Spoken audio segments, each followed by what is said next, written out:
que vamos entrando con nuestros siguientes invitado. Miren, es un trabajo que han estado haciendo Luis Brito, Paula Mónaco y Wendy Selene Pérez.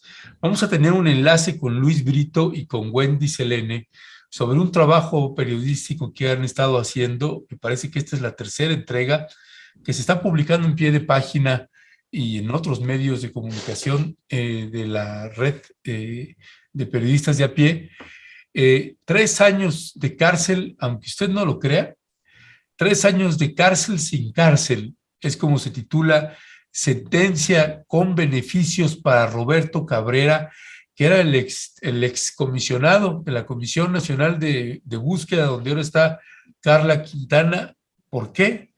Pues porque el angelito pues vendió los datos genéticos, los perfiles genéticos de las personas desaparecidas a una empresa de ese tamaño la indolencia, y pues simple y llanamente se salió con la suya, todo parece indicar. Yo le doy la más cordial bienvenida a Wendy Selene Pérez y a Luis Brito, que nos acompañan acá. Wendy, muy buenos días. Luis, buenos días. Hola, muy buenos días. ¿Cómo estás, Ernesto? Bien, gracias, bienvenida. Luis, Muy buenos días.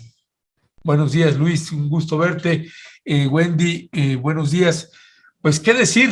¿Qué es lo que sucedió? Si pudieras, Wendy, contextualizarle también un poco a la audiencia, pues, de qué fue el juicio, cuándo empezó, cuándo se detectó que hubo, pues, esta venta ilegal de datos genéticos.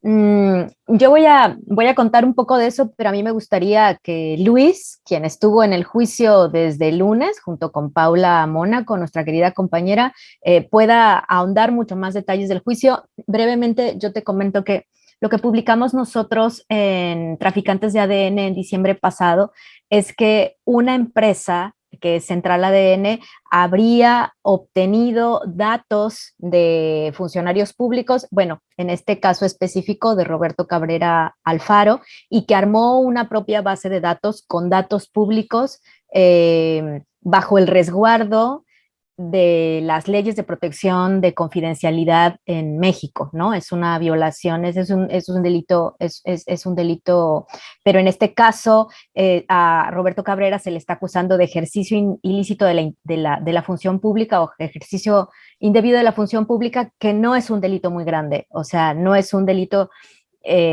que requiera como una pena bastante alta. Ahora, ¿cómo está el caso ya en general, más allá de nuestra investigación? Está dividido en dos carpetas de investigación. Eso es como muy importante decirlo. El caso está dividido en dos carpetas de investigación, que son de dos fechas. Una, que es del 31 de mayo de 2017, donde el juez ayer sentenció a Cabrera por haber entregado información, al menos más de 45,000 perfiles genéticos a esta empresa llamada Central ADN SADCB, conocida comercialmente como ADN México, y otro, ese es como el que ya se desahogó. De ahí viene la sentencia, solo de ese caso. Pero hay un segundo caso, y es lo que tendría que saber la audiencia, que esto aquí no termina. O sea, hay otro caso que es de enero de 2018 y que atraviesa los dos sexenios, porque cuando llega Carla Quintana a asumir como comisionada nacional de búsqueda, y lo contamos nosotros en nuestro reportaje en diciembre, ahí se dan cuenta, llega Mariana García Sosa, una de las directivas de la empresa, en ese entonces directora comercial de la empresa, llega y les dice: bueno, es que yo tenía tratos con el anterior y tengo esta base de datos y demás, y entonces quiere de alguna manera seguir trabajando, entre comillas, entregando, teniendo esta negociación con la nueva Comisión Nacional de Búsqueda, y después, en agosto de 2019, llega la denuncia de parte de la Comisión Nacional de Búsqueda, encabezada por la comisionada Carla Quintana, porque se dieron cuenta que no había un sustento jurídico, no había un documento que avalara esa negociación, ese intercambio de información tan sensible y protegida por las leyes mexicanas, que no estamos hablando de dinero, no estamos hablando del dinero de Odebrecht o de otros casos como muy grandes de corrupción. Estamos hablando ADN de mamás, de papás, de hijos, de hermanos, de cadáveres, de personas, de restos en morgues, en panteones, en lo que sea, con la esperanza de identificación en un país que rebasa los más de 100,000 desaparecidos. Entonces creo que ya como con esto, esa es la carpeta de investigación que sigue pendiente. Ahora Luis te puede contar mucho más de qué pasó, ¿no? Durante todos estos días. Pues ahora sí que, como bien señala Wendy, mi querido Luis, pues cuéntanos, Luis, qué fue lo que sucedió en el juicio, también pues los argumentos de la fiscalía, los argumentos de la defensa, ¿cuáles son los elementos que consideras tú que habría que poner el reflector ahí? Mira, yo considero que dentro de la sentencia, que es, ya comentabas tú al inicio de esta conversación, yo rescataría que, bueno, parte de la sentencia del juez Delgadillo es justamente continuar investigando, que se sepa, continúen con las indagatorias para pues, saber de los demás relacionados, y lo voy a leer, de los demás relacionados con la transmisión y mal uso con fines comerciales y mercantilización de datos que, a final de cuentas, son datos de seguridad nacional.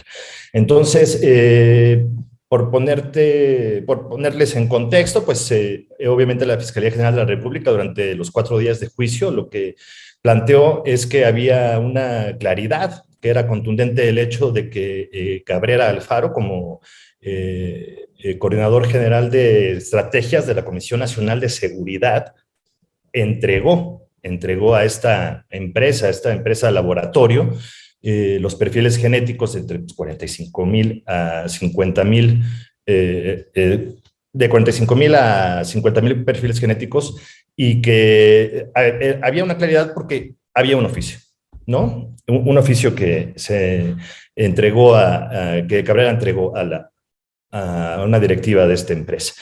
Eso fue el planteamiento de la Fiscalía. Presentó justamente como sus testigos, pues, a la gente de la empresa, a esta directiva y a otras dos, al director general y a otra exdirectiva, diciendo, pues sí, efectivamente, se nos entregó esta información. Por su parte, pues, la defensa de Roberto Cabrera, lo que planteó en todo momento fue una teoría que el juez ayer en el fallo llamó coartada, ¿no? La defensa lo que dijo, no, a ver, ustedes acusan que mi defendido el 31 de mayo de 2017, en sus oficinas de la Comisión Nacional de Seguridad, en Avenida Constituyentes, en el poniente de la Ciudad de México, entregó en mano este oficio y parte de la información, parte de los perfiles genéticos. Pero mi defendido ese no lo pudo hacer, porque él estaba en Culiacán, él amaneció en Culiacán porque llevaba 2 días trabajando en reuniones, participando en reuniones de investigación del periodista Javier Valdés, que había sido asesinado 15 días antes, en aquella época, y entonces presentan una especie de cronología de lo que fue el día de este exfuncionario, ¿no? Él tomó un avión a las 2 y tanto de la tarde, casi 3, a la Ciudad de México para regresar, regresó a tal hora, de ahí se dirigió en la camioneta oficial, lo recogió un policía federal que estaba, pues, bajo su cargo en el aeropuerto, y de ahí lo llevó directamente a su casa, ¿no? En Santa Fe, enfrente del centro comercial Santa Fe. Él no pisó las oficinas de la Comisión Nacional de Seguridad. Esa es lo que fue la teoría de la defensa para desacreditar la acusación, que a final de cuentas la acusación era muy específica, ¿no?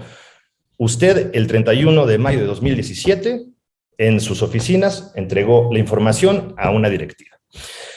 A final de cuentas, ayer en la resolución, en el fallo del juez, el juez descartó por completo la teoría de la defensa. Dijo, esto es una coartada que ni siquiera pudieron corroborar y que además es contradictoria.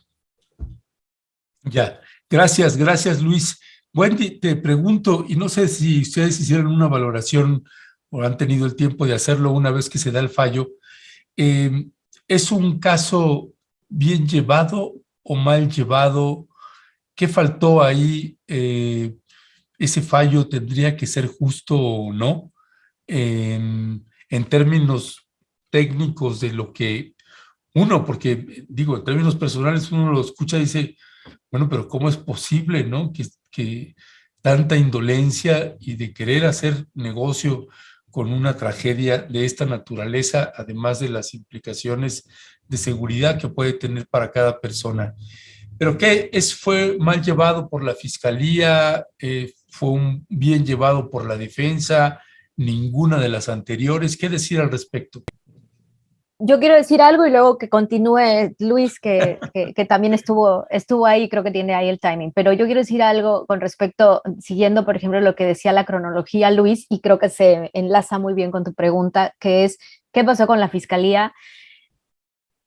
Habría que ver la sentencia y el resultado ya de la sentencia después de la investigación o las pruebas que presentó la fiscalía, porque es increíble que solo haya habido un memorándum con el logotipo de la Comisión Nacional de Seguridad, la CNC, que estaba bajo el mando de Renato Sales Heredia en ese momento, y la firma de Roberto Cabrera Alfaro, y que no hubiera habido otra forma de comprobar, o sea, a pesar de la sentencia condenatoria, que no hubiera habido otra forma de comprobar por parte de la Fiscalía General de la República y la gente que investiga la entrada y salida de alguien que se haya reunido ese día. O sea, estamos hablando que la Comisión Nacional de Seguridad era la oficina, o es la oficina, era en ese tiempo la oficina, pero ahí estaban también las oficinas, corrígeme Luis, que tú sabes más de esto, las oficinas de la Policía Federal. Ya, gracias. Un lugar como súper custodiado, ¿no? Entonces, ¿cómo no es posible que se haya sabido eso? Sí, y pues misma pregunta sería, Luis, porque bueno, una es la percepción que uno tiene ahí durante el juicio, otro es el conocimiento que ustedes tienen de este caso y que pues que los que leímos el trabajo de ustedes pues tenemos algunos elementos para decir, caray, pues qué fallo tan nefasto tuvieron pues tantas familias que terminaron siendo víctimas pues de este personaje que además pues era el titular perdón que lo coloque así, pero que a mí me sigue pareciendo un escándalo que el titular de la Comisión Nacional de Búsqueda se haya atrevido, haya llegado a estos niveles. ¿Qué decir con respecto de esta misma pregunta que le hacía a Wendy, Luis? Pues, obviamente, la sensación es que esto se queda corto, ¿no? Pero también habría que pues seguirle dando marcaje a esta situación, porque bueno, pues queda en sentencia que la Fiscalía General de la República tiene que seguir investigando. Incluso ayer, anoche, muy tarde, bueno, pues 11 de la noche más o menos terminó la audiencia y el juicio como tal. Platicamos muy brevemente con el fiscal del caso y él dijo, bueno, pues estamos satisfechos porque es una resolución a nuestro favor, se muestra que hay una investigación, pero pues la misma resolución dice que tenemos que seguir investigando, vamos a seguir investigando, vamos a esclarecer y bueno, cosas por el estilo. Y sí, ciertamente el juez fue, digamos, enfático en el tema de que pues las víctimas potenciales son los desaparecidos, las personas desaparecidas y sus familias que confiaron en el Estado para entregarles su información genética tan sensible, confidencial, al final de cuentas un dato de seguridad nacional. Sí, ¿No? y déjame aquí te interrumpo tantito, Luis y Wendy, porque aquí tenemos una mesa los lunes con los queridos maxi abogados Federico Anaya y David Peña.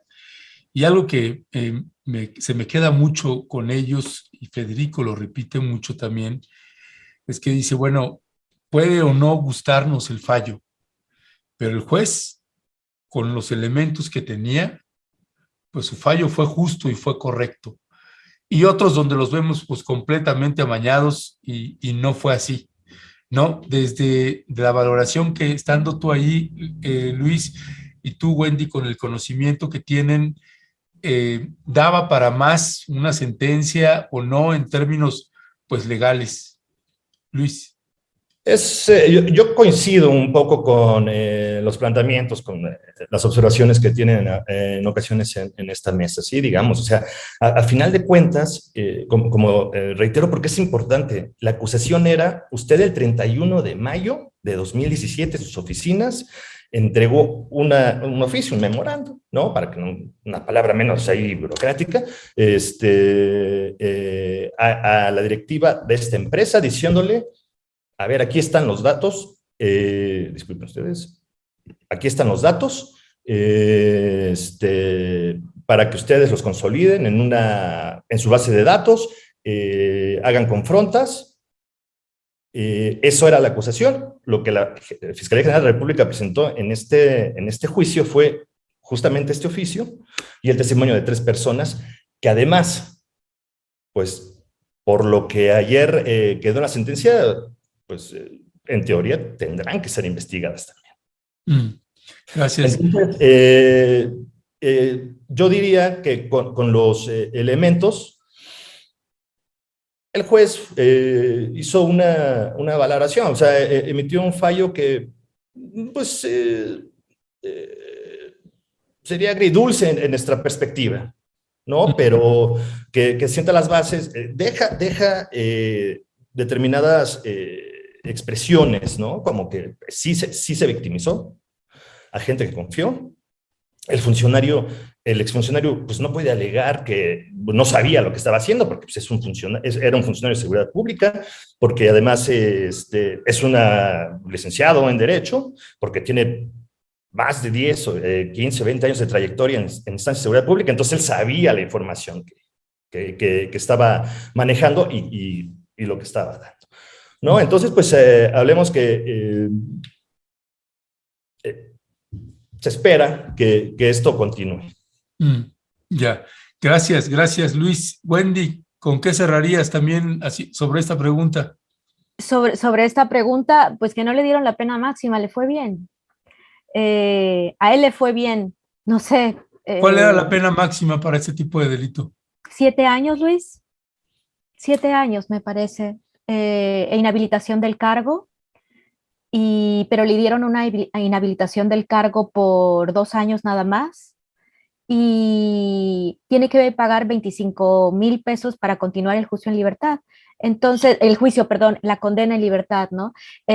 Sabes, yo nada más quiero decir algo cortito. Creo que las familias, cuando nosotros hicimos el reportaje, algunas nos decían que pagaban incluso hasta 25,000 pesos por un perfil genético, por tener como hacer el muestreo de ADN, pagarle a un laboratorio, cerca de 25,000, ¿no? Había algunos más baratos, pero algunos topaban hasta 25,000. Y anoche que me contaban Paula y Luis sobre esa cantidad de dinero que tendría que pagar para que lo dejaran seguir no pisar la cárcel, pensaba en eso, ¿no? O sea, cuesta lo que un perfil genético.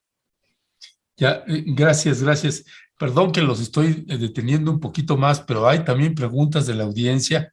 Y por ejemplo, hay una que hace Edurne Uriarte que me parece pertinente, ¿no? Para la gente que puede estar escuchando y que parece una pregunta básica, que por ejemplo dice, ¿por qué esto es tan poco ético? ¿Cómo usan esos datos? ¿No? Y esa sería una pregunta para ustedes. Dice Elvira Montañez también, después de esto, ¿qué confianza puede haber a la Comisión Nacional de Búsqueda? Bueno, la de ahorita es muy distinta que la que estaba antes. Irma Arce, Ernesto, aún no comprendo por qué delitos, para qué delitos usan estos perfiles. Y Beth Dima dice, un vil delincuente lucrar con la base de datos ADN de los desaparecidos, eso ya no tiene nombre, qué tristeza. Entonces hay una suerte de la propia audiencia, pues esta indignación que nosotros podemos sentir, para quién es un escándalo, para quién no, lo ético o lo no ético, y si quieren comentar algo sobre esto que les acabo de leer, ambos, y preguntaría, Luis, ¿cuáles eran los delitos que se le imputaban? Ejercicio ilícito del servicio público, nada más. Nada Con más. una pena máxima de 7 años. La Fiscalía General de la República pidió 5 años y meses, 5 años y 9 meses, si mal no recuerdo. Obviamente la defensa pidió la pena mínima de 2 años. El juez hizo sus valoraciones, dijo, pues van 3, con 2 de inhabilitación y ya las medidas de reparación. Ya. Wendy, Porque ¿con la qué ley, cierras? porque la ley dice que más de 5 años y pico, o 5 años, no hay, no puedes pasarlo, no puedes pasarlo a 4. No puedes, tienes que pisar la cárcel. Menos de eso, puedes tener como pasarlo en libertad. Entonces, te digo, realmente le fue bien. Ahora, eso sería para cerrar. ¿Quieres que comentemos lo de la audiencia? Sí, por favor. Sí, bueno, yo también cortito y le doy espacio la voz a Luis, que es que pues es un delito, o sea, para empezar es un delito y se violaron delitos de confidencialidad, o sea, son datos que tienen que ser resguardados, que están en poder del Estado, porque tienen que ver con causas judiciales, con casos que son investigados, en este caso con casos de memoria y justicia, con fines de identificación.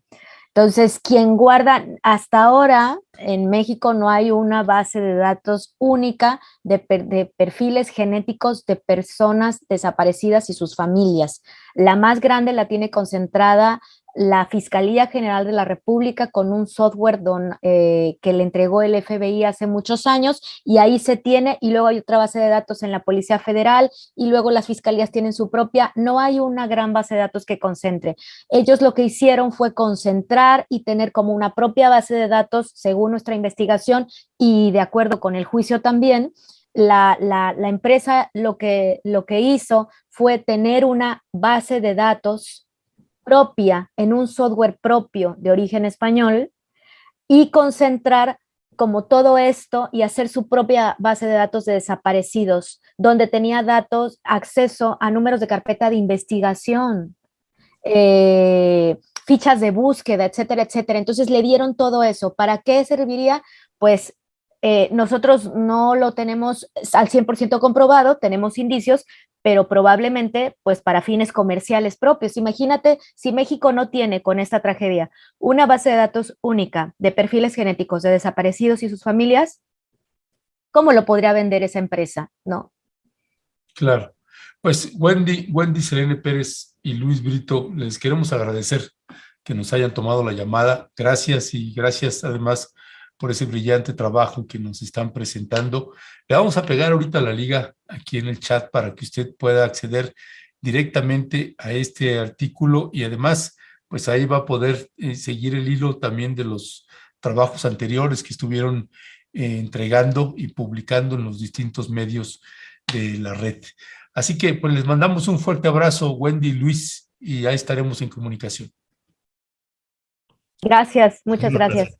Muchas gracias, hasta pronto.